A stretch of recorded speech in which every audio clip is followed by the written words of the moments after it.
Right. Abby, you should never point a gun at anyone unless you mean to shoot him. And if you shoot him, you better make sure he's dead. Because if he ain't dead, he's going to get up and try and kill you. The only thing they taught us in the service is worth a goddamn.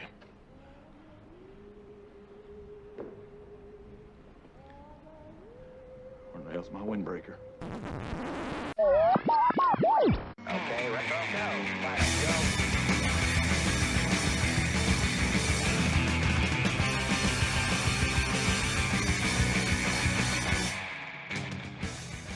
Hello and welcome. Welcome and hello. This is Wait, You Haven't Seen? It's a show where we talk about movies and specifically talk about a movie at least one of us has never seen before.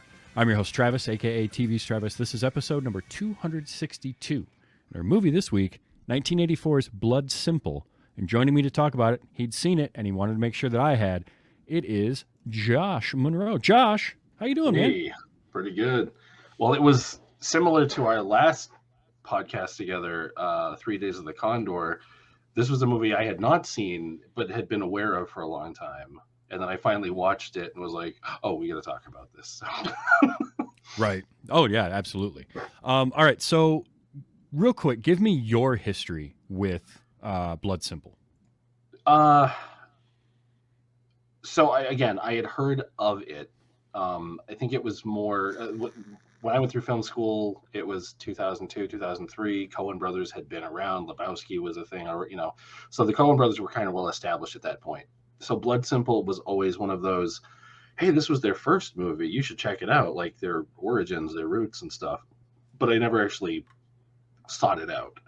And then in the last 6 months, I've been kind of going back to some of those things I've always meant to watch and, give them the proper viewing that they really deserve. So that's how I also was getting this conflated and confused with Danny Boyle's first movie, Shallow Grave. So when somebody would mention one, I would think of the other, which I had not seen either. I've seen both of them now, but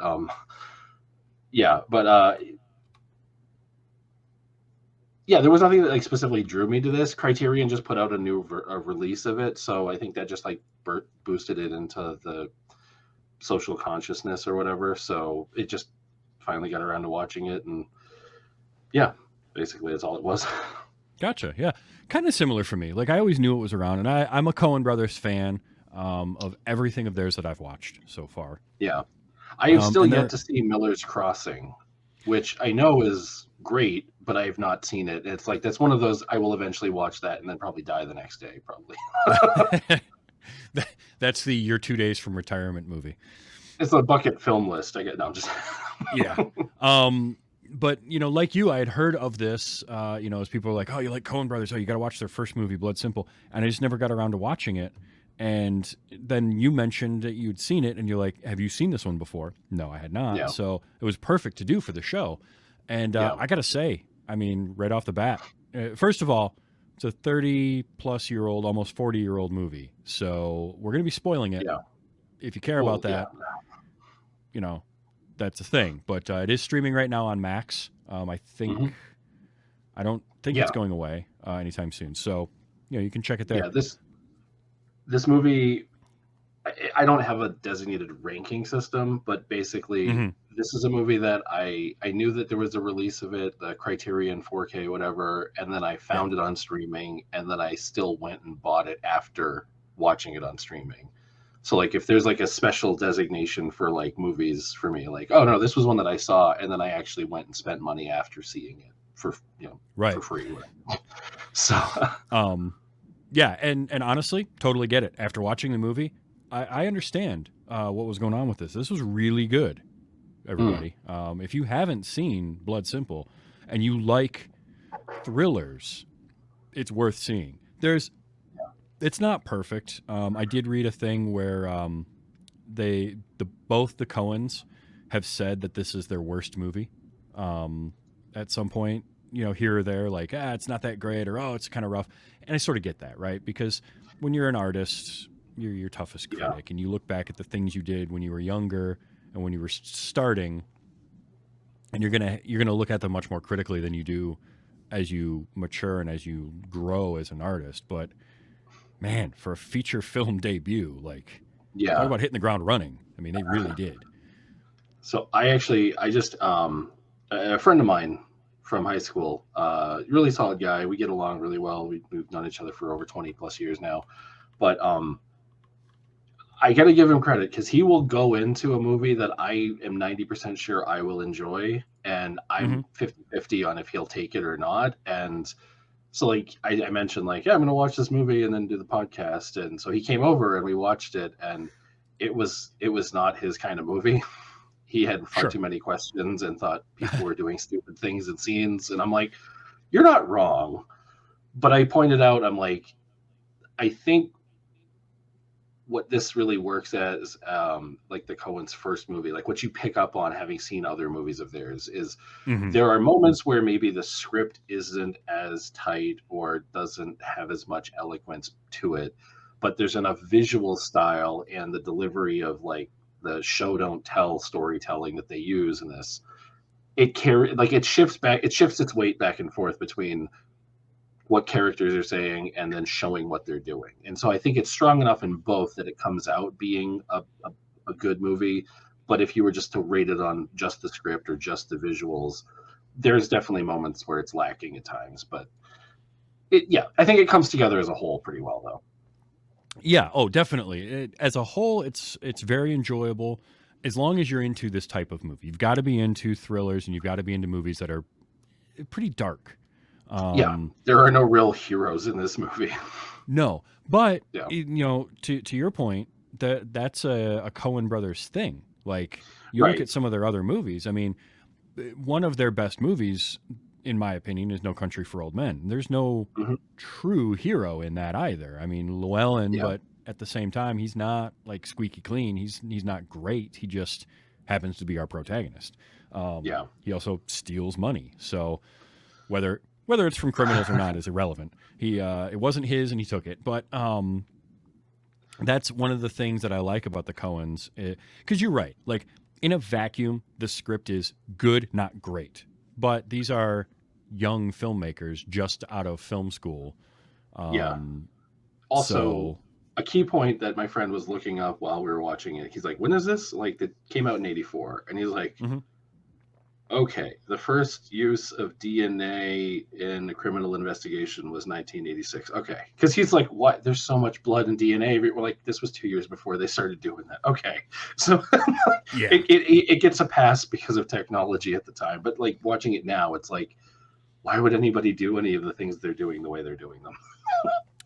True. Yeah. And I know I did read that the title, Blood Simple, was from a Dashiell Hammett. There was a Dashiell Hammett novel. I can't remember which one now. I'd have to look it up. But and there was a phrase used in there, Blood Simple, as sort of this idea of how people get when they're in these high stress situations.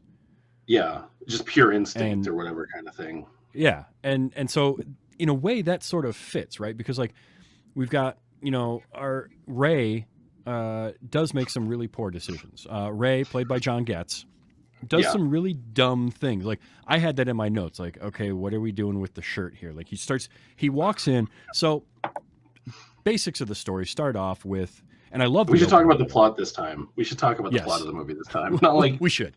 3 Days of the Condor.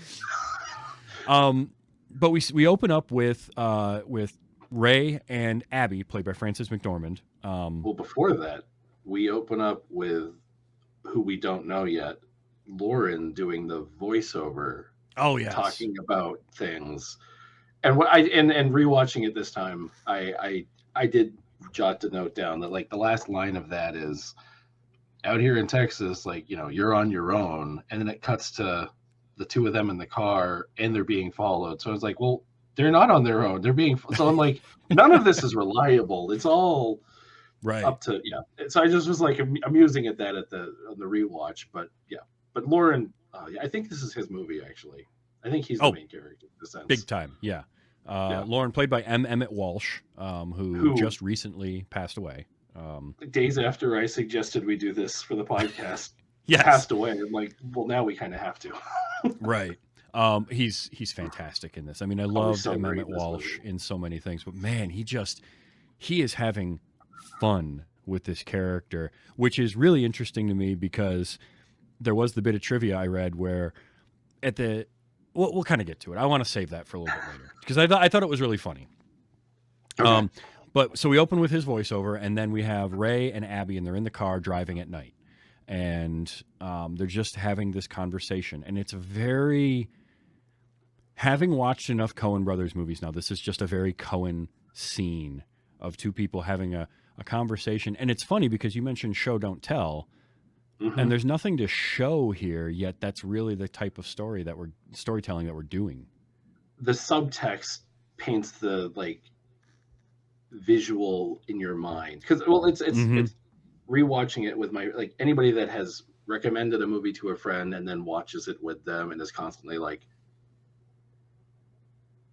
yeah, like, you're looking over like making sure. Yeah, so I'm really hearing the words. Ironically, I brought old brother or Art there over to an aunt and uncle's house during a family get together because I was like, oh yeah, this just came out. It was really great, and we're like a fairly religious family, and I was like, I was not aware of how much actual language was in this movie until watching it with these people. But listening to their dialogue, you really can appreciate the script because. It's not that anybody is. It's very much not.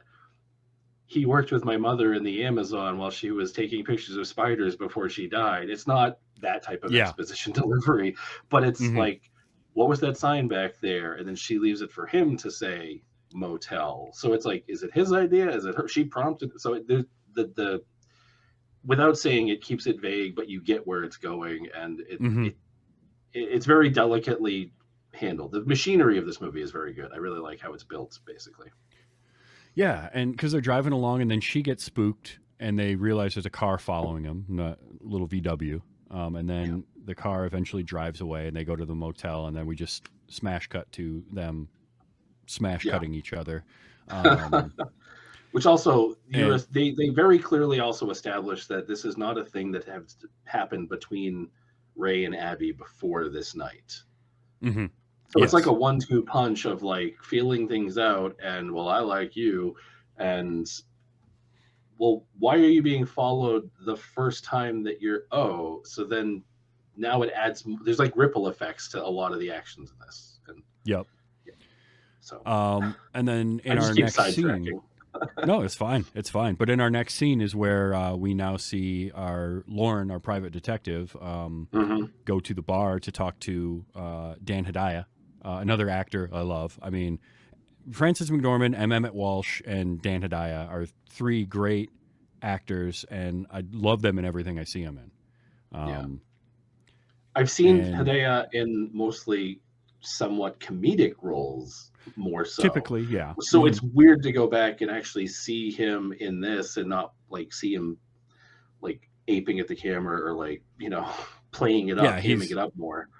He's not doing he's not Nick Tortelli here. It's a very restrained performance, but it's effective. It's very effective.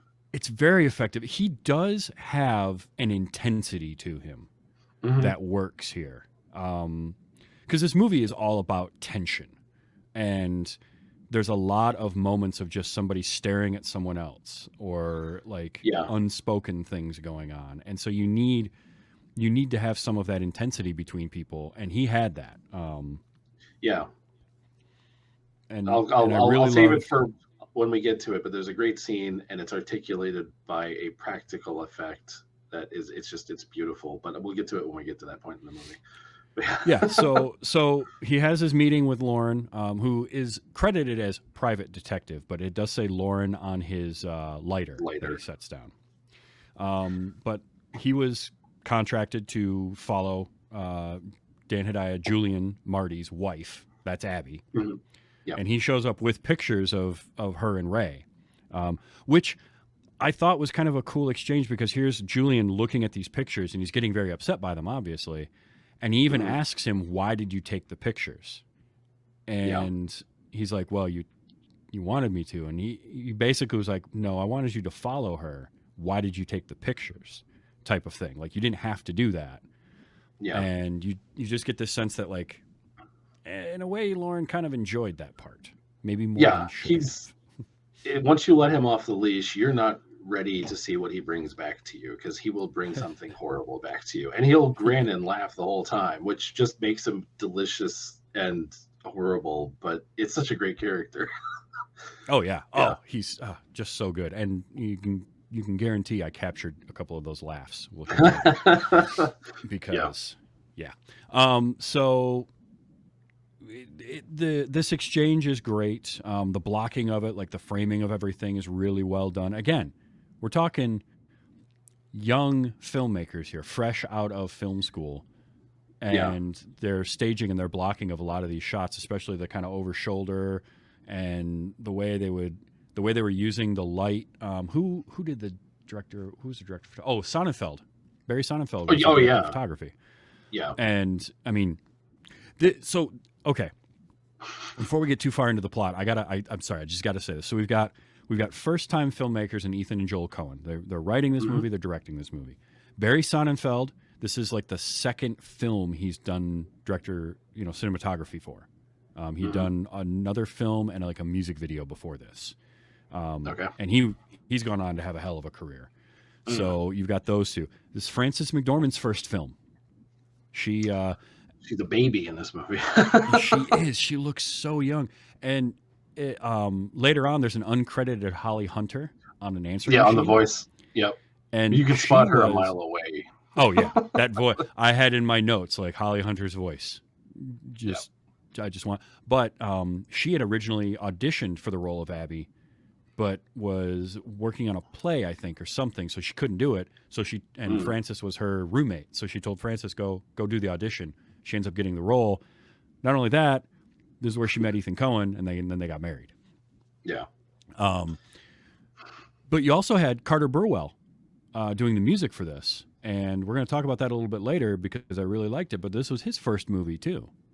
Yeah. So and the first time watching this. So the Criterion disc, I streamed it first. But the Criterion disc has like music playing on the menu and stuff. But as I got to the third act of the movie on the first time, and like the little bit that the little piano riff comes up, it brings you right back to like ground you into everything that is this movie. So it's very effective. It's simple, similar to like the Jaws theme. It's like when you hear it, you know what it is. And if somebody played that on a piano, I would turn my head and be like, oh, they know. Yeah. Well, and I was getting similar feelings from the music from The Usual Suspects that John Ottman did. That very simple piano piece. Same kind of feel that I got here, where it's like Jaws is a great one because it's a very simple little melody, but it earworms. It gets right in there, and it does anchor you to this movie and anchor you to what was going on in it. So I had to mention all those people because this is like the movie that launched a half dozen careers right here. I mean, there's a lot of creative vision and mindfulness, but there's also a lot of like passion involved in everybody. It's not like anybody just showed up because this is the next thing slated for them to work on before they move. Right. Like everyone was on this because they wanted to make it what it is. And so even if it isn't like 100% perfect, like you can appreciate it because they were really putting it into it. Yeah. So after Julian pays him, he throws the money at Lauren. Lauren takes his money and just cackles on his way out. And we get hold on. Have you skipped to coming back from the trip, or are you talking about? Oh no, when he pays him for the pictures and the envelope falls on the ground. Yeah, he pays him for the pictures and he picks up the envelope and he leaves. And then we get Maurice at the bar. And he's chatting with a young lady when Julian comes out. And my note here was, man, Julian is just a bona fide creeper for this whole scene. He is just sleazy. And again, if you're not used to Dan Hedaya being like serious and not jokey, it's a little arresting to have that going on. Because like, dude is just creepy. Yeah. Well, I think it's watching it now, having seen him in more comedic roles, it almost kind of gets into that weird, somewhat uncomfortably familiar territory of your friend that will say that thing that sets some people off, but you know they're never going to actually do anything about it. But like in this, I'm like, oh no, we got to watch out for him. Like he's gonna do it. Yeah, he's going to do something very uncomfortable. So, Yeah. Or pay someone to do so it. right. So now he knows that his wife is having an affair. Yeah. And that like, so he's wondering where does this one Ray comes in? Ray comes in a little bit later to the bar. Yeah, Ray. Yeah, so this is the first night that they're together at the hotel, and then he calls in the and they get the morning. phone call. Yeah, Yeah, which is it's funny because watching how many of these things get called back later in the movie, like, oh, he didn't say. How do you know it was a him? And it was, and it sets up another moment later where you don't hear a voice and she just assumes she knows who it is. right. But it's also in the very beginning, like, I'm not a marriage counselor, which it's just a dumb line. But then later when Ray goes to the bar and is like, what are you, some kind of marriage counselor? And Ray smirks, and that sets him up. Like, we know why he's smirking because it is funny to us. But then Marty's like, was that funny to you? Like, it's great too. Yeah, plays with your brain. Yeah. It's so well, like that's clever writing and clever execution because like we know why Ray would smirk, but Julian has no idea why he would smirk. Right. And we're in on the joke.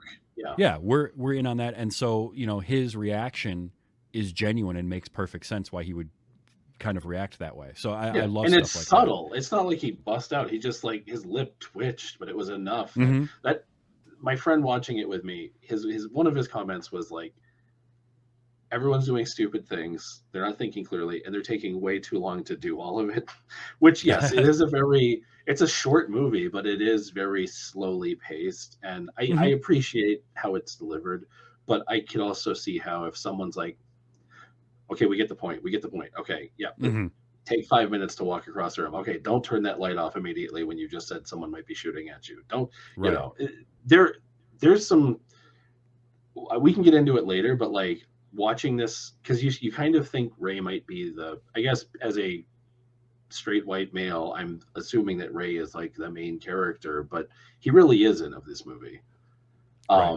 And if anything, he's just kind of a bumbling idiot, the personification of naivete and innocence, but he just keeps doing stupid things for what he thinks are right reasons, but everyone else is just like in it for themselves. And yeah, but okay, go. You steer the ship.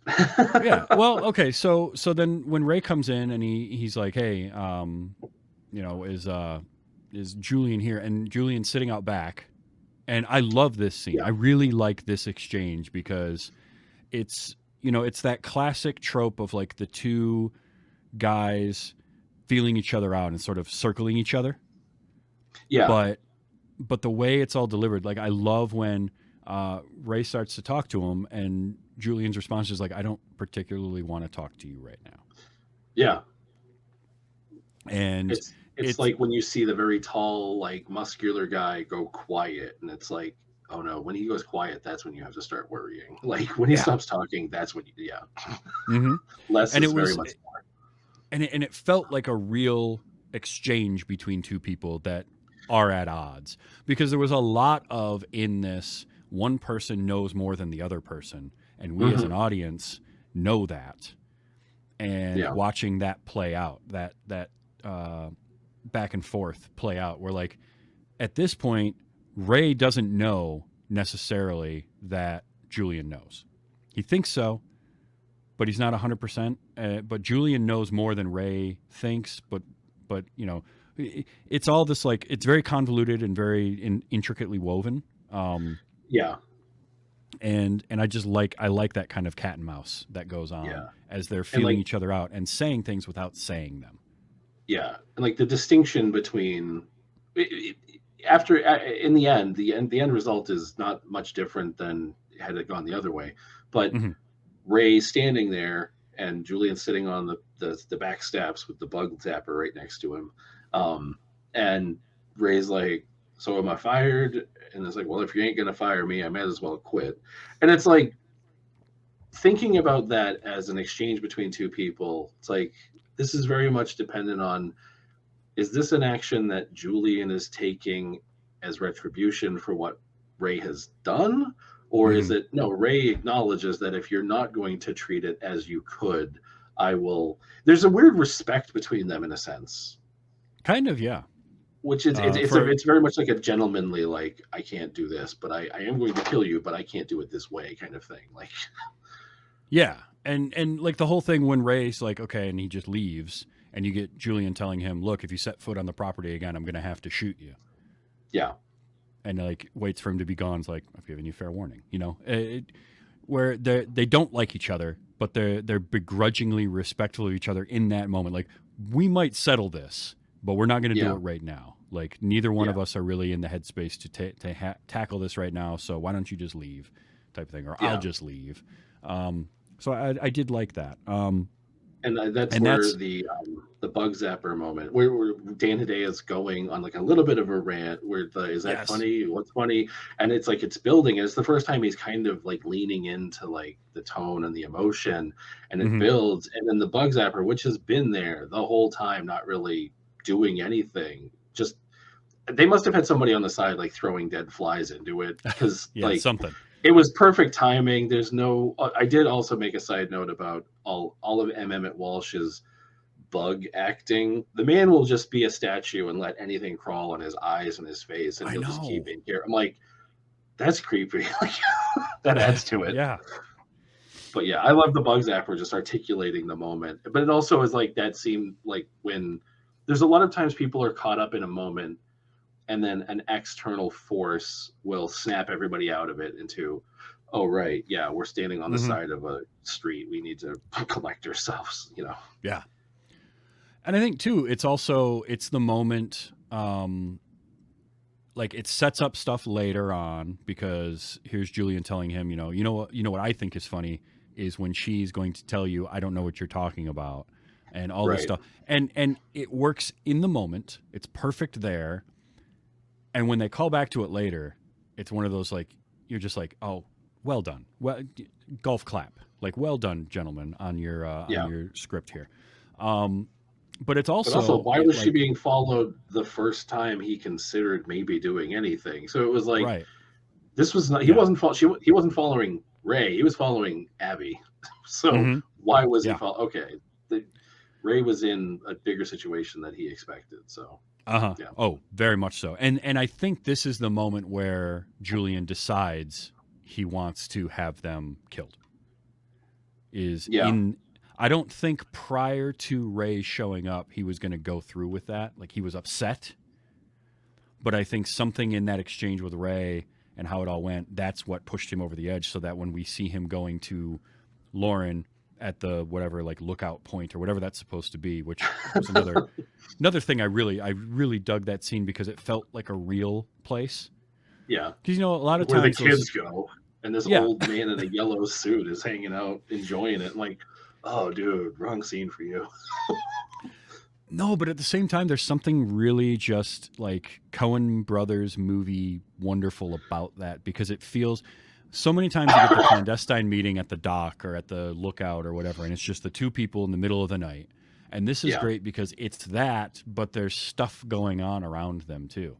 Like when they're sitting in the car and you get the occasional like person walk behind the car, and you just see a silhouette. And I really enjoyed that. So he goes to him to contract him to kill his wife and Ray, Abby and Ray. And there again is that what this movie did really well, which is to kind of, the dialogue talks around a lot of stuff. Yeah. Nobody really wants to fully commit. They all have the idea, but they don't want to like say it. It's like, if I say it, it becomes a thing and it shows intention. And so it's just like what did that sign say back there? Motel? Yeah. And then it's like, that is your answer, but you didn't get, and then this is very much like, what do you want? Oh, I did love the, like, well, as long as it pays right, it's not illegal. Like, well, as long as it pays right. Like, yep, exactly. He's not saying I won't do it, but he's like, yeah, they get to the response without actually declaring it openly. So yep, there's a vagueness and and which again does feel like people trying to set up something like this, that maybe have read a lot of novels and or seen movies, and they feel like Julian thinks this is the way he has to go about it, and so that's how he's going to go about it. Yeah, given all the things I've experienced and other evidence I know of, this is the next logical progression. I also just thought it was hilarious. He gets him in the car, they sit down, and he pulls the little string on the hula dancer booby lights hanging from his rear view. Did you pull this line? Did you pull that line? I did not. Isn't that really wild? That's so great. I mean, honestly, I could have captured everything MM at once. Oh, yeah. It's all good. As it is, most of my clips are him anyway. But yeah, he really does stand out in this movie. The movie does not work without him, but it's effectively not about him. But it is his movie because he's really the only one that kind of has any idea of what's actually happening and is just trying to navigate around everyone else. Mm-hmm. And I was wrong. I'm just remembering the scene with Ray and Julian is not where he decides he's going to kill them. That's when he goes to, is it Ray's house the next morning? Oh, yes, because she wakes up and Opal's in the house, and then he pulls her out front, and then they're standing there, and my friend's commenting like, "Yeah, man, just slowly walk out onto your lawn while your girl's ex is whatever. Just take your time with it." Yeah. But it was a great comedic Coen moment of like, I would have loved to see his face when he got to the end of the cul-de-sac. Just like turn around and drive back by him. Well, and on top of the fact that like, you know, he drags her out front and she turns around and just gives him one swift kick to the junk. Yeah. And which is preceded by a very Sam Raimi Evil Dead camera move. Right? That push in camera move, which when I There's thought a lot about of it, active camera in this. Yeah. But I thought about that and I'm like, oh, well, they were friends with Sam Raimi, the Coens were, so it kind of makes sense that they would have, you know, they would have probably been influencing each other. But she kicks him, so he of course gets nailed right in the junk and then throws up on the front lawn. And here again is a whole lot of things being said between people without any words. There's not a lot of dialogue here. There's just a lot of looks. And then, I love that line when he gets in the car and he takes off and he's got to turn around and drive back by him. It was really, really good. That's the moment when he decided, all right, now I'm going to... The humility on top of this. Yeah, it was like, okay, now I'm over the edge. But yeah. So he goes, he contracts Lauren to do the deed. And Lauren's like, all right, go out of town. Like, go fishing. Go to Corpus Christi or whatever it is. So then, let's see, that's when he goes, so now the PI goes to the house to find them. Yeah. And he breaks in, and he takes her gun. And he doesn't even have to break in. Because that's true. They don't have the door. Ray doesn't lock his door. Ray doesn't... I will agree. My friend pointed out a lot of things. Like, Ray is just like the naive, clean slate walking into these pre-existing combustive elements. Because it's like, well, I think you're pretty, and I know I work for your husband, but I could sleep with you. And then, okay, well, I got to go do this thing because I'm the man and I'm protecting you. And okay, I put my jeans on so I can come out and tell your ex-husband that he has to leave. It's like Ray is kind of just adults, but following him around, like seeing and again, the character is expressed through what they think they understand and the realization of what's actually happening, which is a very unique way of doing it. But you only know so much about Ray. I don't know why he moved back to town. Danny Day mentions Stabby, like, you thought he moved back for you? And it's like, we don't know where he came from. And then he packs up in this and he's about to leave again. It's like, did you even sign a lease? Like, what? Like, it's 84. Maybe it's different times. Like, I don't know. But I'm like, that's true. They can just up and go. And then she gets an apartment in the course of like 3 days. She leaves, stays at Ray's a day or two, and then gets her own apartment in this. A lot of things happen in a short amount of time. They do. But Coen's did that quite a bit. Like that sort of thing. And it fits stylistic. Oh, it does. Absolutely. And Ray kind of, as I think about it, reminds me a bit, not in a characterization manner, but sort of in what he brings to the story. He reminds me of the Dude in a lot of ways from from Yeah. Big Lebowski. He's just there.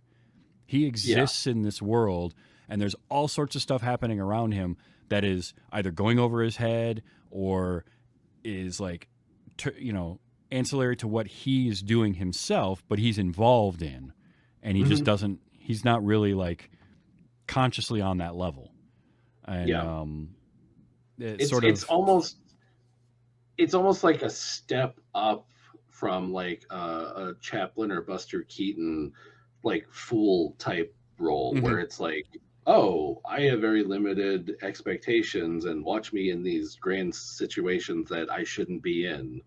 But he has an awareness of it, but he only has so much awareness of it.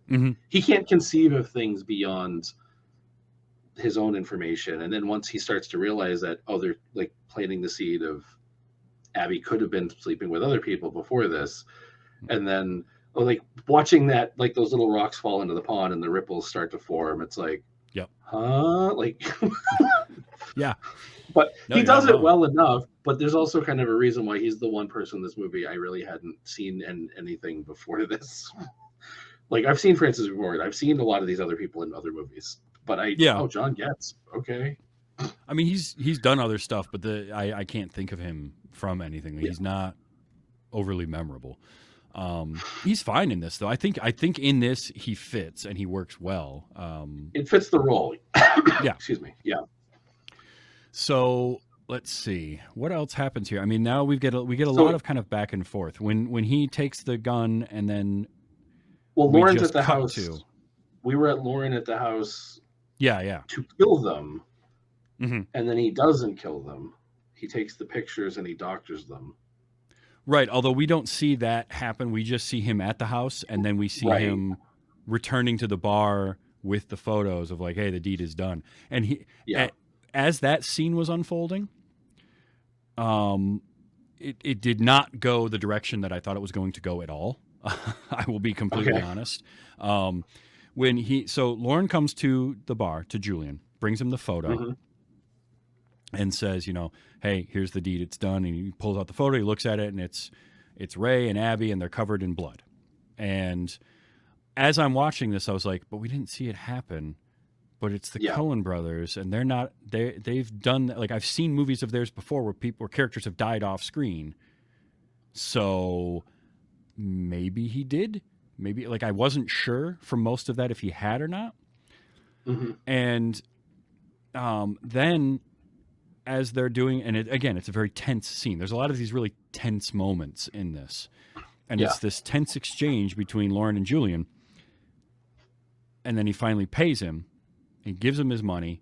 And that's when up until the moment where Lauren reaches into his pocket and cocks the gun, I was like, okay, so I guess maybe he did kill them and he's getting paid. And then he cocks the gun. I'm like, did he? And then he shoots Julian. Right. And I was like, my note was, I probably should have seen that coming, but I did not. With Abby's gun. Yes. There's so much that happens in that scene that I did. Okay, so for one thing, I watched this. I may have had an edible before I watched it. I also work nights, and I tend to break movies into parts because I fall asleep and get tired. Sure. I think I dozed off briefly for a moment in this, or I just wasn't completely coherent because it was rewatching it, prepping for this, that I was like, oh, I just thought they were like, man, those fish must really stink by this point. They've just been sitting on the desk for days. And I was completely unaware of Lauren put his lighter, he put a Zippo on the desk. And then when Marty comes back over and puts the second thing of fish down on it, and it keeps showing it like Hitchcocky and Psycho keeps showing it in the shot. And I'm like, didn't even connect. That's what it was the whole first viewing. And so this watching it, I'm like, oh, okay. He thought he was okay, but he left that there. And then he went back to get stuff out of the safe. And then, okay, things fell into place. I also wasn't 100% sure on what was up with the bartender guy at first, because they made a big deal out of that first scene. And then again, I must have dozed off the first time because I missed the part of well, you sure you got the money cleared? It's like, yeah, it's covered. It's taken care of. The less you know about it, the better you are. And I didn't get the part where he basically called the bartender and accused him of stealing the money. The only black guy Yeah. in the all white Texas bar who has enough security that he can walk through the crowd of people and put on Motown in the middle of a Right. Texas bar. It was like, oh, okay, so you're just going to sell him under the bus or throw him under the bus and say he took the money, but then he knows Ray probably, yeah. So I missed that little detail, and I missed the lighter part the first time, but I think it was substances affecting my awareness. But yeah, That's entirely possible. it definitely but makes it's more such- sense when you know that stuff, though. Oh, for sure, for sure. But it's a great scene, and then it ends that way, and he leaves, and then Ray shows up to get money. He goes to the till, and there's nothing in there, but he sees the Yeah. light on, so that's when he goes in. And this is where I was like, okay, Ray, you're dumb. You're making really dumb decisions here. Yeah. But I have to remember that it's like, but it's also my 30 years of watching police procedurals on TV are making me think these things. Yeah. But he walks in and like he's just touching everything, and He kicks the gun, he which does. it's almost not enough show. Like you get it because of you see that Lauren had kicked it away, but then Ray walks in, and I'm thinking like, this gun is on its side, and if he kicks it with his foot, how is it possible that it hits the banister right next to his hands and goes across? I'm like, okay, that's a little bit of that's a little bit of a suspension of disbelief, but I get where they're okay. Yeah. But again, it's one of those like blink and you miss it, and it kind of derails a lot of what follows it. But yeah, it is like, yeah, he kicks the gun, and then the scene earlier with the bartender coming in and saying like, Marty, I thought you were dead, sitting in the chair when he was just relaxing. Right. And then, oh yeah, no, he's just going to be dead the rest of the movie in that chair. So, and then it proceeds to be like talk about Ray very being an idiot. long. Yeah, well, and then it's just this very long couple of scenes of him first figuring out that Julian's been shot and he's dead in the chair, and then trying to move him, and then Maurice shows up, and now he's trying to clean the blood off the floor with his shirt, and it's dripping everywhere. It's just and like it's more just of an dripping issue. everywhere. And I'm thinking, what are you doing with this? And he walks it to the sink, dripping the whole way to clean it off. I'm like, okay, that's probably not going to work, but sure. And then he wraps it in a towel to go back to clean more before taking the body and getting out of there, while Maurice and people are in the other room. He just locked the door and like did all this. I think this is when my friend pointed out 1986, 2 years after this movie, is when they started Yeah. using DNA in crime scenes. It's like, there's blood Yep. everywhere. Well, we can't do anything about it. Yeah. So, but then he loads him into his car, and then we get the really long scene where he's driving and he's listening to the radio. And again, pacing wise, yes, this is a very deliberately paced movie. But it sort of works for me too, because I like that slow, because Ray's kind of got to sit in this moment and sort of figure out what's going on. And I don't know what spooked him to get out of the car. Oh, he heard Marty breathing. Oh, that's what it was. Okay. Yeah. Because I had to kind of go So back he- to it a couple times. Yeah. He heard Marty breathe, which is surprising that all of that time nothing happened until that moment in the car. Yeah. But it's the movie, it works for the movie, And then Mhm. I also felt like that truck coming up over the horizon or up over the hill in the distance took so long to actually get to the car, but it was treated as like it's going to be here any second. But it was like almost a full 2 minutes before the truck actually got there. But yeah, a lot of this was like people feeling forced to make the decision that they didn't want to make, or they Mhm. wanted to make but weren't fully committed to it. So now they have just enough to push them into a justification for why they have to do it, which I think is people can tell themselves it's the right reasons or anything, but it's like that little bit puts you over it. Yeah. But so Ray first gets spooked, runs out of the car, and then when he comes back over to it, Runs a now great distance out of the car. he does. And when he comes back, the door's open and there's no more Julian in the back seat. and he slowly walks around the car, and there's Julian. And it's a very I've seen this in the trailers. I remember that where it's Julian crawling, trying to like get somewhere. And my first thought was, how in the world is he alive? But sure, we'll go with it. And it's just this very slow burn of Ray walking up behind him and then coming back and grabbing the shovel like he's going to hit him. And he keeps wrestling with this idea of like, can I go through with this or not? Do I have this in me? And he's about to when the truck is coming over the horizon. So then he puts the shovel back and he like wrestles with Julian to get him back to the car just in time as the truck is driving by. And then we get him like taking him out in a field. And this is where I was like, oh, he's going to bury him alive? Like, holy crap. He knows he's not dead yet, but he's still going to bury him anyway. And it's like, but he also thinks Abby shot him because he saw the gun. So it's not so much he feels he needs to do this for himself. He feels that he's doing it for Abby as well. That is a very good point. And so it's like, if she could, because when he comes back, he's like, well, you gotta, if you use it, you gotta make sure you do the job. You make sure you get it done. Which, that's where like the real subtext between characters really starts to get fun. And they kind of play the pronoun game and say stuff without actually saying it. Right. So and a lot of it's very well worded that, well, it's taken care of. It's like, well, you didn't tell me what was taken care of, but he is answering what he believes to have been her question. So it's all vague. And he does when they are having a conversation is so after Ray buries Julian, and there is one last exchange because somewhere along the line Julian got the revolver and he tries to shoot Ray, but Ray put it in the pocket before they left the office. That's what it was. Again, it's one of those things you can blink and miss it, and then not know. And I don't think Julian knew it was in there until he was in the grave and kind of like shifted to that side. So I think he could probably feel it, and then because he reached for it like he knew it was there the whole time.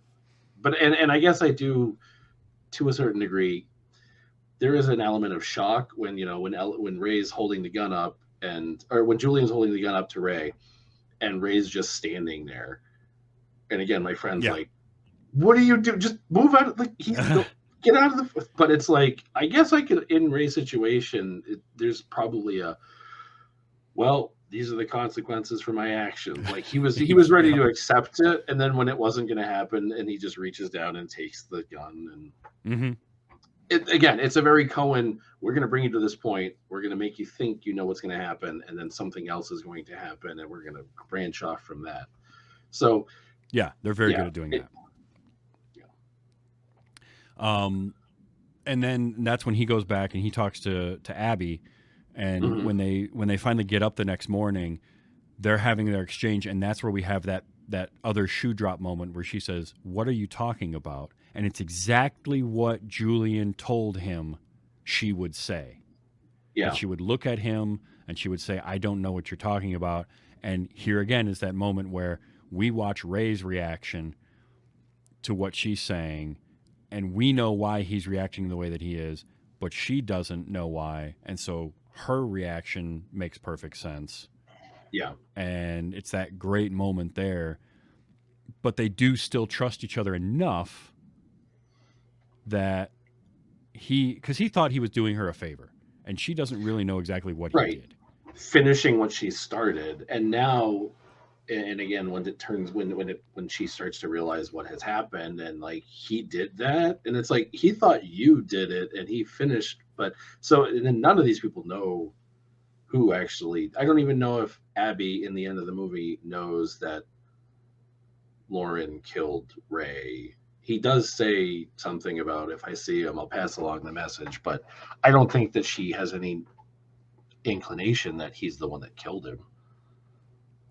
No, not at all. You can probably figure it out once.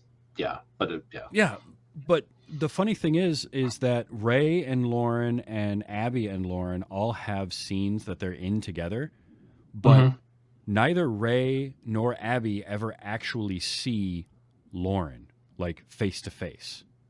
Right. Which is But pretty yes, cool. yes. Like, Well, yeah, because they like, see it right at the beginning of the movie. He's following them, but they don't and actually then know. Like, they don't see him. They just see his car. he's seeing them more than they're seeing him. He's Yeah. there the whole time, basically, almost.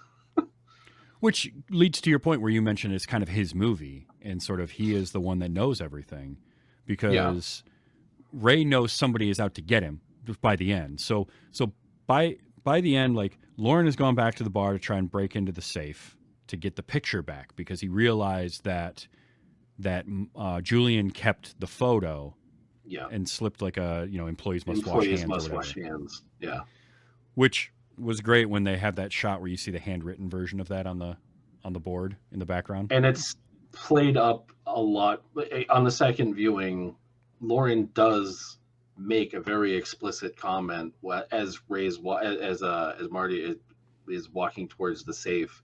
I'm going to need all them back. Like, so Yeah. they very clearly reference it. And then it's one of those, like, if you don't see Marty like fold it and put it in alongside, when Lauren opens the envelope later, it's just like, why is this sign in here? Like, this is, but Yeah. he knew how many photos were in there, so he knows that there's some of it doesn't always stick on the first viewing, but it really comes into focus on the second. But yeah. But he realizes that he doesn't have the photo, so he goes back to get it from the safe. But then he's still interrupted doesn't know by where his lighter is. Right. Yeah.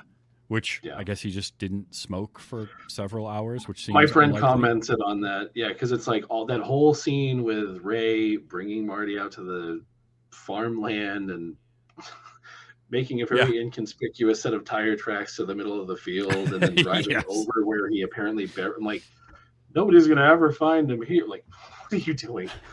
But yeah, after all of that time passes, then Lauren's like, I better light up. Like, wait, where's my Zippo? Like, you just now. Yeah. So when he goes back, then he gets interrupted by Abby showing up. And when Lauren's so back, now so now we've got Abby thinks Ray went to the bar, and Lauren knows that Abby has shown up, and Ray thinks that Abby has killed. Like, we've got all these. And I don't think Abby threads. knows anything about Lauren. He's just a guy, doesn't know anything. She doesn't at all. Like, so she's assuming. Well, when she gets there, he hides, and she finds the hammer, and she thinks it was Ray. She thinks like Ray was trying to break in somehow. Right. Yeah, because he's hiding from her before a later scene when she's hiding from him. That's what I'm getting. Yeah. But yeah, because then when Ray comes back, he's like, "This is not how I left the safe." Because Ray has the combination; he didn't need to.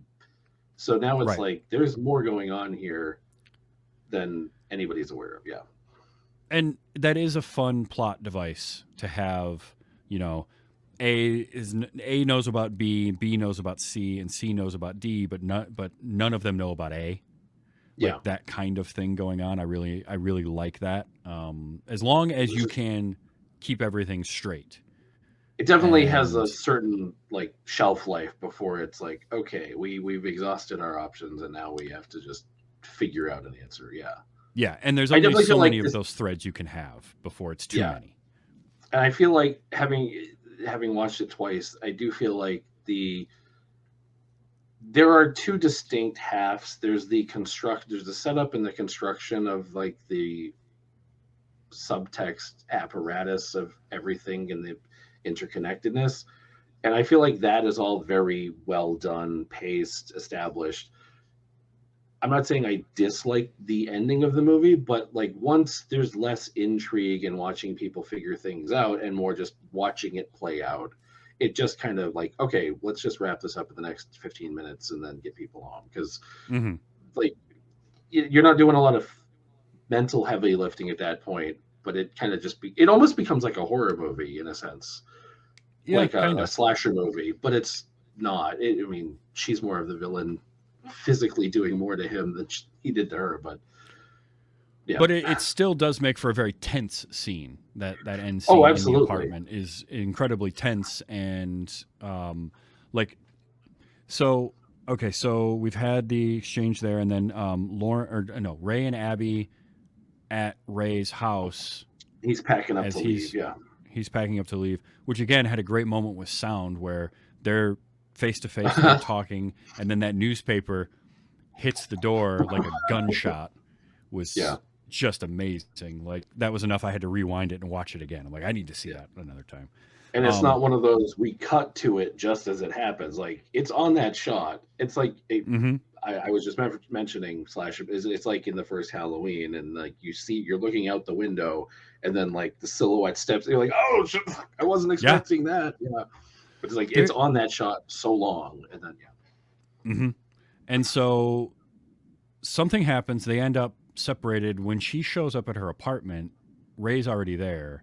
And he's all paranoid because he knows somebody's chasing him, like somebody's after him. That when she goes to the house, so she goes to the bar. She sees that there's damage to the safe and there's fish on the desk and whatever. She has not heard from Marty. Is it when is it that she gets the phone call? Is it at Ray's house? She gets the phone call and it's actually Lauren, but she thinks it's Marty. Yeah, no, that's at the end of it. Yeah. That's at the end of it. That is at the end. Yeah. So she still doesn't know if Marty is alive or not. But yeah, she just thinks, what did you do? And he thinks he's cleaning up her mess. And so it's all just confusion. And then that paper, like the bug zapper, just snaps them back to like, oh, we've got to keep doing things. Like, we can't just sit here trying to figure out what's happening. We end at her apartment. So she goes back to her apartment and she has a dream where she sees Marty. And then she leaves, comes back. Ray is there. Lauren's like across the street with a rifle, it looks like. Yeah. Like getting ready to shoot at them. And we just get that super tense final scene where so Ray gets shot through the glass and he's down and she's hiding. So Lauren has to come across the street and get into the building. And she hides in the bathroom. So when he comes in, he ends up, and I love the way that all played out. When he goes into the bathroom, because obviously your first thought is like, well, she couldn't get away, so she must be hiding in the shower, which he's going to look in. And as the camera moves and you realize there is nowhere else she could be. Yeah. It's also a very large open bathroom. Like, this is not really efficient, but it looked very soundstagey to me. It just looked like we have our walls and our two things we can afford to purchase for the room. Yeah. I mean, it is a loft. So like, I kind of get that too. Yeah. But it was like, I just loved they showed you every square inch of that room. Like, there's nowhere to go. Yeah, there's nowhere. And we'd seen her like open the window and look outside and there's nowhere to go there. So then when he does the same thing, and now you're like, well, where the hell is she? And that's when he realizes there's a window, the next apartment over. And that's your like horror movie kind of moment, right? It's again, super tense. Yeah. And when he reaches over to that and she grabs his hand and slams the window on it and puts a knife right through it and just like staples him to that windowsill. Yeah.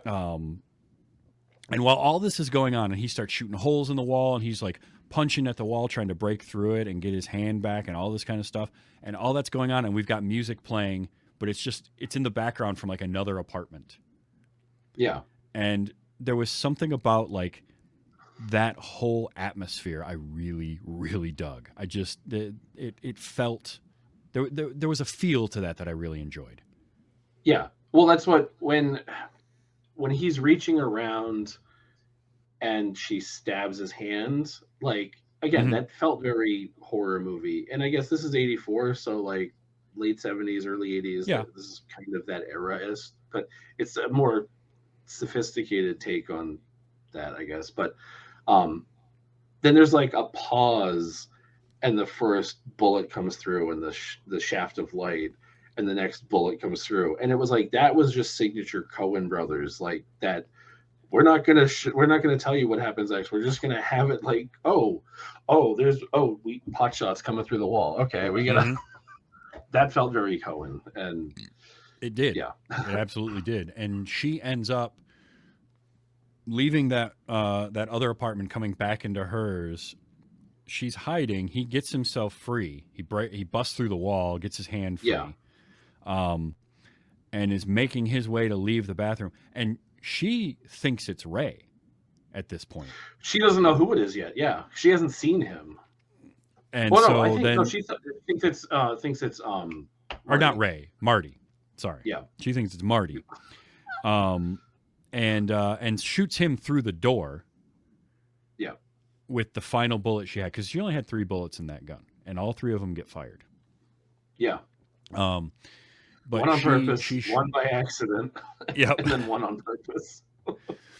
So she shoots him. He goes down, and that's when she says, you know, was it something Marty, or and that's when again Lauren just starts laughing and has that great line of like, if I see him, I'll tell him, you know. I'm not afraid of you, Marty. That's what it was. Yeah, yeah. And then and my friend did comment. He's like, so what was up with that water dripping at the end? And I'm like, I think it's his perspective. And again, if we're taking this on, Lauren is the main character of the movie. It starts with his intro and then him following, and it ends when he dies. And for a half a moment, I thought, because they kind of reversed the shot a little bit of the water dribbling, and I was like, is this going to be like an Inception? Like it never drops and you just get left. But it did, and then but that just felt like a cute little filmmaking thing. Like, we're just going to show this. That's some film student stuff right there. But you know, this movie has, again, there's that seed and those roots of like, these people really know what they're doing, and the passion that's behind it. Because again, for a first feature, and there were at least 2 different moments in this where they had wonderfully put together match cuts, which absolutely, you don't get that without planning it out and well directed and then well edited moments.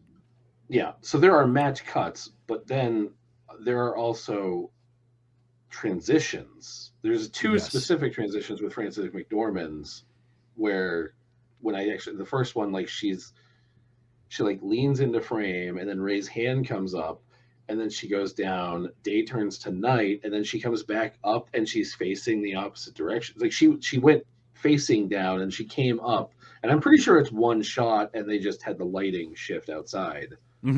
Yeah. But there's another shot like, when she's in the office, because you never see her leave Ray's office. You just see her there, and then she like falls back and does the turn to the pillow. Yes, which is one I absolutely long before loved. So many other movies have done that kind of thing. This is long before most of them have done that. So that was such a great. It was such a great transition. It's almost Hitchcockian kind of transition is what it felt like to me, like a shot that he would devise at some point. And then that match cut of Maurice going to hit the either play or stop button on his answering machine, match cut to Ray like touching the blood stain in the backseat of his car. Was another one of those. And I'm just like, man, to be able to devise these so early in your career is really impressive, because it's memorable. Like those are shots I'm going to remember. Yeah, and there's on a second viewing, there, once you know the context and the weight of certain actions and words, there are a lot of things that you can start to see like peppered in early on, that having seen it before, you're like, oh, I like when Maurice goes out back, he's like, oh, Ray or Marty, I thought you were dead, and it's like, well, he will be, but it's just an innocuous line early on. And I wish we had more with Maurice, because I feel like he was given a lot very early on, and then it kind of just didn't go anywhere. Because I started to rewatch it the second time, and I was thinking they put a lot of time and effort into this first introduction with this guy. And I really liked the part with the girl at the bar, and then Marty comes over, and then all of this, like, how long have you known Maurice? And then at the end, it ends with, so what you say your last name was again? And it's like everyone's kind of playing somebody, but they kind of all have an idea of what they know the other person is capable of. So they're holding their cards as well. But No, it's just really good stuff, and I enjoyed all the performances. I did capture a little bit of audio. I need to play a couple of these just because. Oh yeah. These are too good. If you listen to this show enough, you know me. I love a good laugh, and Emmett Walsh has a couple of great ones in here. So here's one of them. That's like almost a clown laugh, and then it's that inhale right after. Just I really liked, and then his longer one, as I think this is him leaving. I want to say this is him leaving with his money, maybe, but this one was just longer, and it just killed me.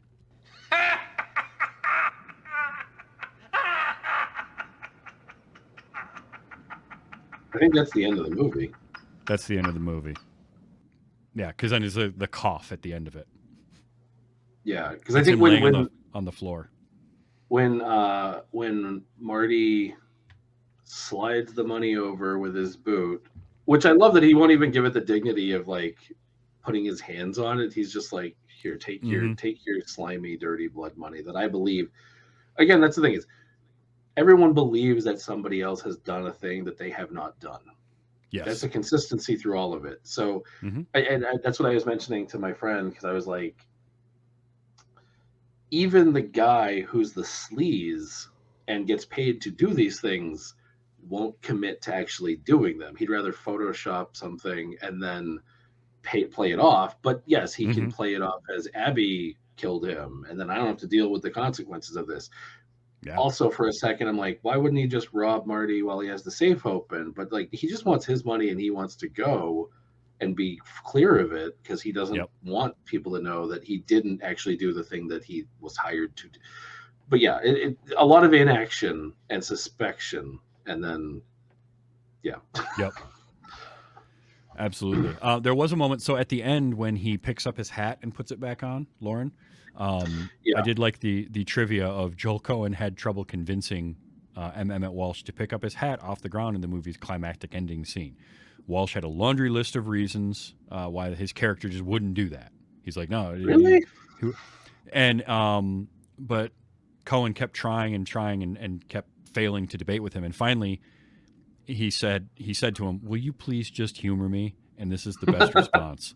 Now, IMDb trivia, grain of salt, obviously. Yeah. But Coen, will you please just humor me? Walsh, I'm humoring you by doing this whole fucking movie. I was just like, I hope that actually happened, because that's great. That is just a great moment from like a veteran actor, probably the oldest guy on the set at all, with this young filmmaker who wants the thing. And I have been in that position, not on a like major film set, but working on projects with friends of mine. And you know, the person directing the scene is like, okay, I want you to do this, and the guy acting it out is like, but I wouldn't do that. Like, the character that I'm playing wouldn't do that. And they argue back and forth until finally, could you just do it for me, to just humor me?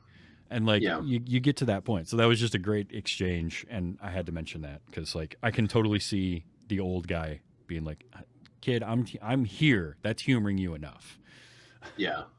Well, it's in a weird, I guess, attempt to segue it back or circle it all back together. In a weird sense, a film being made is a lot of individual people working towards the same goal, who have their understanding of their role and the importance of it. But like, you show up on the day and you're wearing the wardrobe and you're saying the lines, but the guy shooting it really needs to get it from this angle, and you think you've given your best performance. It's like, oh, so in a sense, it kind of fits like the nature of the story itself. Like, you only know so much, and there's more going on here than, But I would say, in retrospect, if that's the one shot they got of him getting his head off the floor, I'm like, I definitely see it being, it feels like a very, like a resignation. Like, he kind of knows, like, well, I'm kind of just screwed, so I may as well just put my hat on and then face the music or whatever, you know. So if he just tried to slink out of there, it would be in his nature, but it wouldn't be like a fitting end, I don't think. Yeah. Another audio clip, I got a couple from Emmett Walsh in the car. I just loved the phrasing of this, which was, Now he's got 2 busted flippers.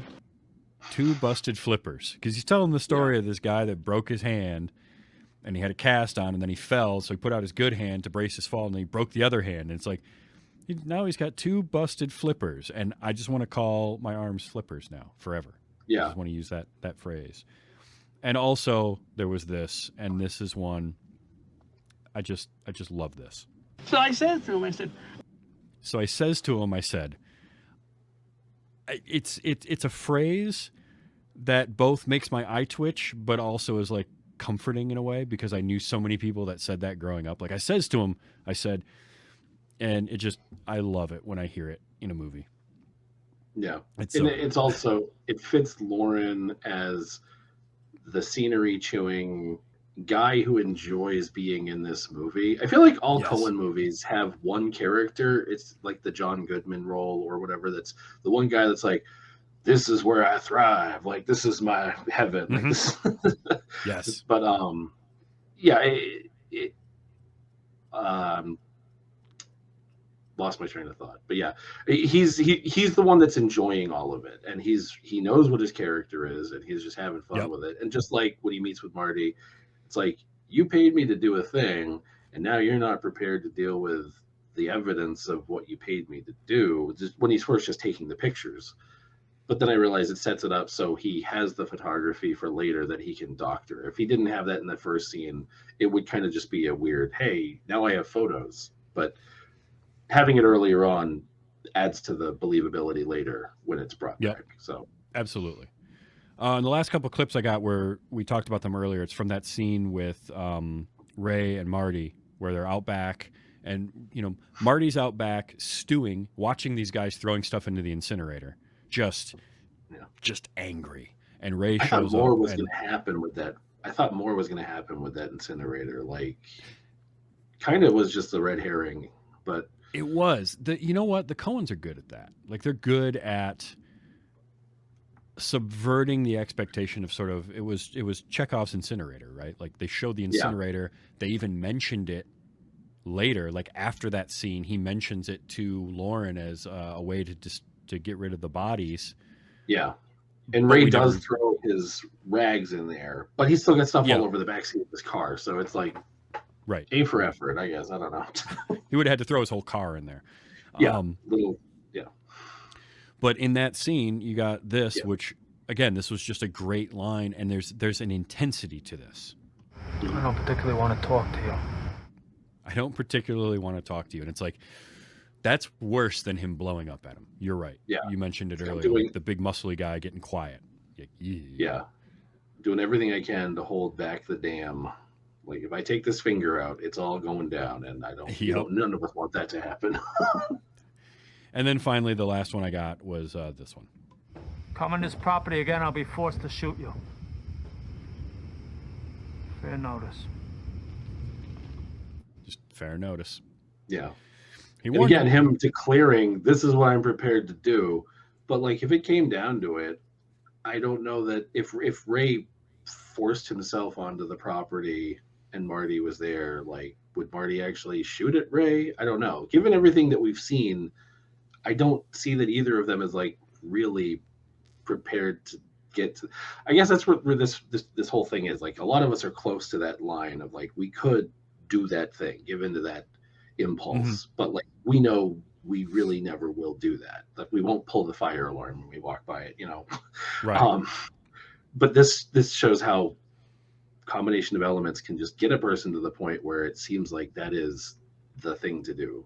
And I really don't know that any of these bad people are actually fully committed to what they think they want to do. No, it's an interesting. So here's my question for you. After having watched this now, based on the movies from Ethan and Joel Coen that you have seen, would you put this in the upper tier of it, or would you kind of agree with them where, like, it's not as good as some of the other stuff, but, like, where kind of, how would you not necessarily rank it, but, well, yeah, actually rank it. Like, where does it fit? Does it fit in the upper tier, kind of lower tier, mid tier? What do you think? I think it's like, okay, so I'm speaking specifically about the Coens, but in a larger scale, I feel like any director, like if you have your top 5 movies of theirs, those are like rock solid, indisputable. Like you can defend these in court, and then like you get like your soft 5 leading to like your top 10. I would put this below a 5, but above a 10. It's definitely in that top 10 of their movies because there's so much in it, and it's very effective for what it is. It is a much simpler mechanism and piece of machinery that they've put together, but it's shot and written and acted very well. So it stands out above the pieces. The sum is greater than the parts. Sure. Okay. But it's I mean, Raising Arizona is just a fun ride of a movie, and I think it I guess this is the thing. They very effectively maintain the tone of this movie, and in their other movies, they can more confidently dip into a darker tone and then back out to a more comedic tone and like weave those narratives within. And this is kind of just like an A to B. We're just going to keep it in this zone, and they effectively did that. Yeah. So it's not just like Memento is not on par with Oppenheimer, but it's also like Memento was pretty significant when it was made, and we wouldn't have this without that. So Sure. I feel like most directors' early films can comfortably live in like a 6 to 10 list of a top 10, probably, without people like giving too much flack to it. But yeah. So I'd say for me, I think when I put it on Letterboxd, I think I gave it like a 4-star because I'm like, I think I enjoyed it, but it definitely there were issues. But yeah, I'd watch it again. I wouldn't have bought it after I streamed it. So yeah. Sure. Well, and I'm with you on that. I don't think it's their best work, but it is really good. And as a debut effort for a feature film that they had to go scrounge up the money for it. At one point, I think they were they cut a little mini trailer with like Bruce Campbell to show to people, to be like, this is the movie we want to do. Do you want to invest some money? And they get the money together, tiny little budget, all the passion involved in that, and you can feel it throughout the movie. It's such a great start. And what it did was this movie crawled so that things like No Country for Old Men and Miller's Crossing and all that could run. Like it was the foundation for it. And they took what they were able to do here and learn here and be able to distill it down and build upon it. But because of that, those other things couldn't exist unless this had first. And so there's that part of it that I really appreciate. And you can see, I love seeing a director and writer's early work, and you immediately know, like, these are some people to watch out for. It's like catching that, that first time you're just like, wow, somebody just knew what they were doing and how much they wanted to do it right away. Because that doesn't always work. Some, especially actors, I feel like, have to kind of find their legs. Some directors do have to find what they're capable of. And here was just, really, really starting off so well. And it just went, I mean, their next movie is Raising Arizona, which is in my top 3 of like favorites of theirs. Oh yeah. I think it's better than Lebowski. Lebowski, I think, is like the trendy favorite, but it's a fine movie. I think it has diminishing returns the more you watch it, but Raising Arizona is just like great. There's just Raising Arizona. I find new things I like about it every time I see it, but I also do with Lebowski. So, that's me. And then like I got to put Oh Brother Where Art Thou up there because, damn, like that movie's just amazing. I feel like like when you asking me about Blood Simple, I feel like Oh Brother Where Art Thou, like unless you were like a super scrutinizing Coen fan, I feel like anybody would kind of give you a pass for putting Oh Brother in your top 10 anywhere in that. Maybe if you said it was their best movie, then someone would be like, well, have you seen? But like, kind of like with this, if you put it in your top 5, there probably would be an asterisk of like, why? But like I said, comfortably, like the bottom 5 of the 10, like, nobody's going to like question that. And we're saying all this without even having mentioned like Fargo yet. Yeah. Well, We can go ahead. It's Go just ahead. well, it's just when you can have a filmography that has movies like Fargo and No Country for Old Men, and those are movies that are like up for Best Pictures, Mhm. and we've not really like I mentioned No Country for Old Men once. We didn't mention Fargo yet, and we're talking about Lebowski and Oh Brother and Raising Arizona, and we've mentioned Yeah. Miller's Crossing, and like Barton they've Fink. just there's so much they've done, So many. and they're able to balance like humor with this darkness, and sort of realism and grittiness really Yeah. well, and they can swing in either direction really well too. Like it's one thing to have a little bit of both, but they can go darker with something like this, or like No Country for Old Men is very serious, or True Grit is very serious, but then they can have something silly Mhm. like Oh Brother Where Art Thou, or Hail Caesar, whatever it is, Yeah. and they do both so well. And I think that's Yeah. what's really impressive. Well, I think because when you were talking about like them making this and like the trailer and stuff, and so like going into that, realizing it's not that they are new directors and writers who are working with well-established, previously existing actors and costume and ward. Like everybody on this was fairly new and fresh. With the, I mean, I think Dan Hedaya obviously had some more acting chops, and Emmett Walsh probably had been in things before this, obviously too. But Hmm.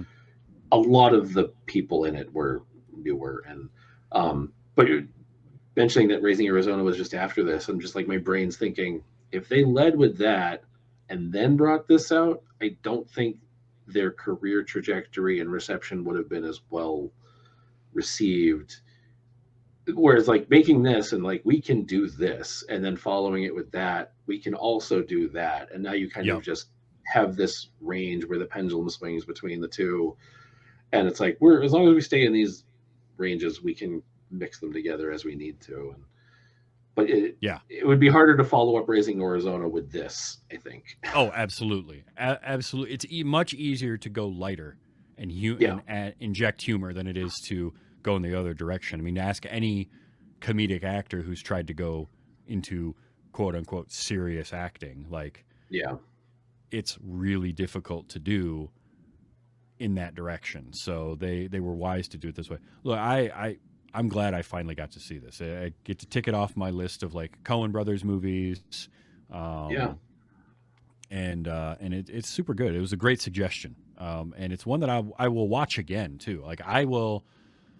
This will go into not necessarily a regular rotation, but it's something that I'll revisit every so often because I do think it's such a well crafted early film, and I do Yeah. like to go back and just check out like early stuff from people.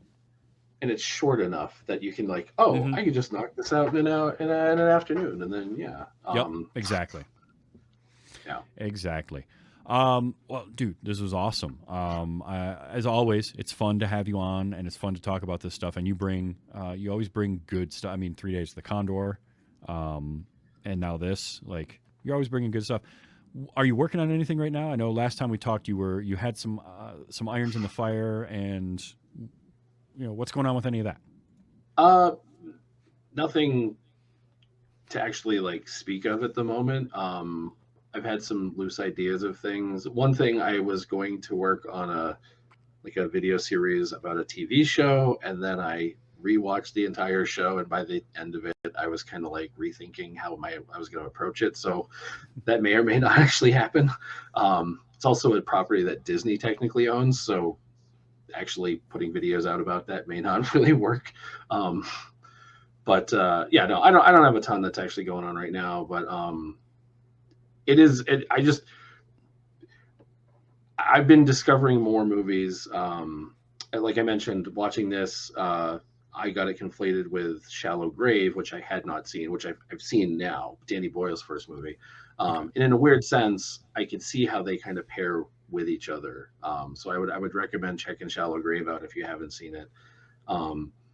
But just what I enjoy is that I can go out and I can hear about or find a movie and something that I haven't even heard of, wasn't even on my radar, and then I can somewhat confidently just ask you, hey, have you ever seen this? And kind of like how all this started. And then like give it a couple of weeks, and it's like now we're talking about it, and it's like, oh yeah, like I've got so many people in my life that I can tell them about a movie and I know they're never going to watch it or they're not going to get it the level that I got or whatever. But yeah, when these, it's not like I've got a bunch of movies that, oh, when it comes to mind, I will think. It's kind of just as things come to my radar, I will pass them along, and Yeah. I like that we can discuss them as needed here. So Excellent. Yes. but yeah, I think I told you off. I think I told you off podcast that, or maybe it was on the last one, that I'm like, I don't have like tentative plans, but like trying to be on here a little bit more frequently, you know, every couple of months, or, you know, more than just once or twice a year. Yeah. So absolutely. as long as I find more things, I'll bring them out to you.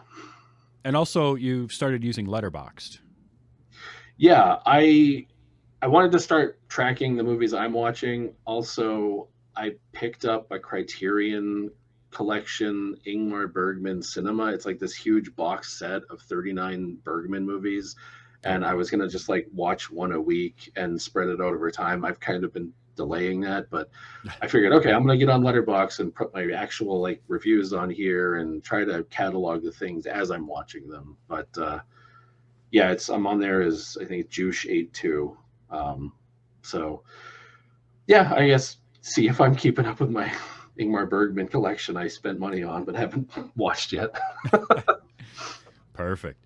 No, that's great. Joosh82 on Letterboxd. Check that out. If you like this show, I do stream live at 8 p.m. Eastern time on Sundays, twitch.tv/TV's Travis, and potentially on YouTube as well in a live stream. So if you like that, check those out. You can always go to tvstravis.com to find links for this show, for other shows that I do. I've got information on projects is going to go up there, as well as links for merchandise and the Patreon. Patreon.com/WYHS will help you support this show if you want to do that. And patron backers of the show will get first. You get the show a couple days early, and you also will get the first crack at any new projects that I'm working on. So if you want to do that, check that out. And I've got some fun stuff coming up in a few weeks, including I will be doing the show live from Las Vegas at the Viva TMS Vegas meetup. So that's going to be a lot of fun. So keep an eye out for that, because I can't wait. I can't wait for that. We're going to be talking about Labyrinth at that point with my guests Shane and Joe, neither of whom had seen the movie. Oh, really? Wow. Yeah, which blew my mind. We talked about, it was a thing we mentioned when I was in Vegas last year with this group, and we got talking about that. And then like a month or so ago, a couple months ago, we started like, hey, remember when we talked about that? And get the ball rolling, and now we're doing it. So that's happening in a few weeks as well. Nice. Next week is TBA, or TBD. I'm figuring out what is going to happen, so keep an eye on that. But I also have upcoming. I'm going to go back and watch the old Dolph Lundgren Punisher very soon. Oh, so that's going to be an interesting conversation. I can't wait for that. But that's a couple of things coming up in the next few weeks. Keep an eye out. Also, all the social medias is TV's Travis. You can find me there. But Joosh, thanks so much for being back on. I love having you on. I mean, it was you and I having a conversation that was the genesis for this show starting. So you are always welcome. We'll do this again soon. We'll find another one.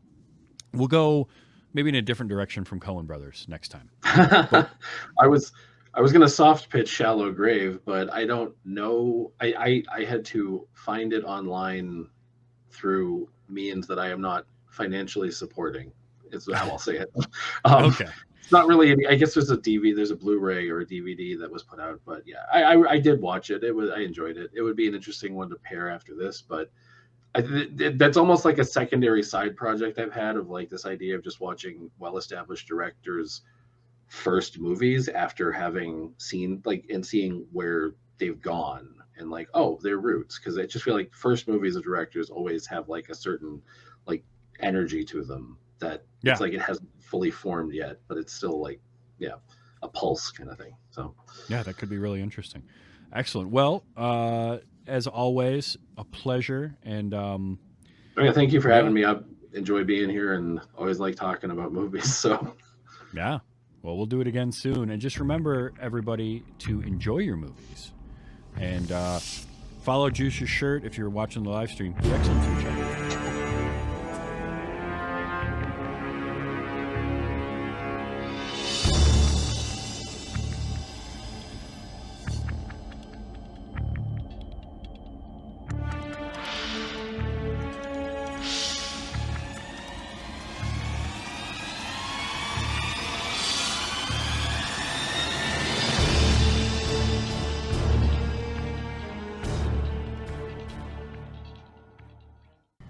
Look, man, I know Marty's a hard-on, but you gotta do something. Say you're sorry, give the money back, get the fuck out of here, or something.